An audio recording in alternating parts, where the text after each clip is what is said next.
नमस्कार विद्यार्थी मित्रांनो, पहा जागतिक मराठी संमेलनाचे 2026 ला आयोजन होणार आहे. मग जागतिक मराठी संमेलन हे आपल्या परीक्षेसाठी फार महत्त्वाचं आहे. मग पाहू त्याविषयी आपण थोडीशी माहिती. तर पहा जागतिक मराठी संमेलन हे होणार आहे 9 जानेवारी ते 11 जानेवारी 2026 दरम्यान पार पडणार आहे. ठिकाण कुठं पार पडणार आहे तर पणजी, जी गोव्याची राजधानी आहे. ही कितवं संस्करण आहे ते 21वं संस्करण असणार आहे. मग आयोजन कोण करणार आहे तर जागतिक मराठी अकादमी तर्फे ह्याचं आयोजन होणार आहे.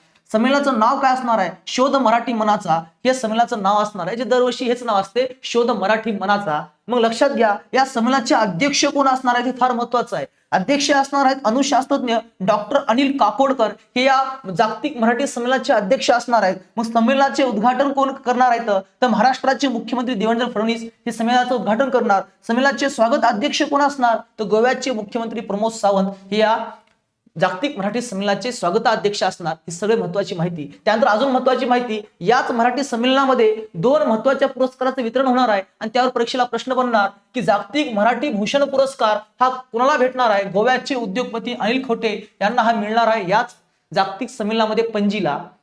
त्यानंतर मराठी जीवन गौरव पुरस्कार दिग्दर्शक, अभिनेते, निर्माते महेश मांजरेकर यांना मिळणार आहे. त्यामुळे ही सुद्धा फार फार महत्वाची माहिती आहे.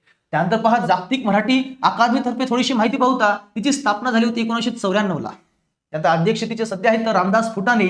उद्देश काय होता त्याच्या स्थापनेचा? मराठी भाषा, साहित्य, संस्कृतीचा प्रसार करणे, मराठी मनाला जोडणे. प्रमुख कार्यक्रम काय आहे तर शोध मराठी मनाचा या नावाने जागतिक मराठी संमेलन आयोजित करणे. कधीपासून? 2024 पासून ते हे संमेलन आयोजित करते. जागतिक मराठी मनाचा ह्या कार्यक्रमानं दरवर्षी संमेलन आयोजित करते. मग पहा परीक्षेला अशा प्रकारचा प्रश्न येऊ शकतो की जागतिक मराठी संमेलन 2026 कोणत्या ठिकाणी पार पडणार आहे? तर आपल्या प्रश्नाचं उत्तर आहे गोवा. गोव्यामध्ये पणजीला पार पडणार आहे. अशाच प्रकारे तुम्हाला पण सांगायचं आहे की अखिल भारतीय मराठी साहित्य संमेलन कुठं पार पडणार आहे आणि ती कितवा असणार आहे हे सुद्धा कमेंटमध्ये सांगा. अशाच प्रकारच्या माहितीसाठी आपल्या चॅनेलला नवीन असतात तर सबस्क्राईब करून ठेवा. तोपर्यंत खूप खूप धन्यवाद.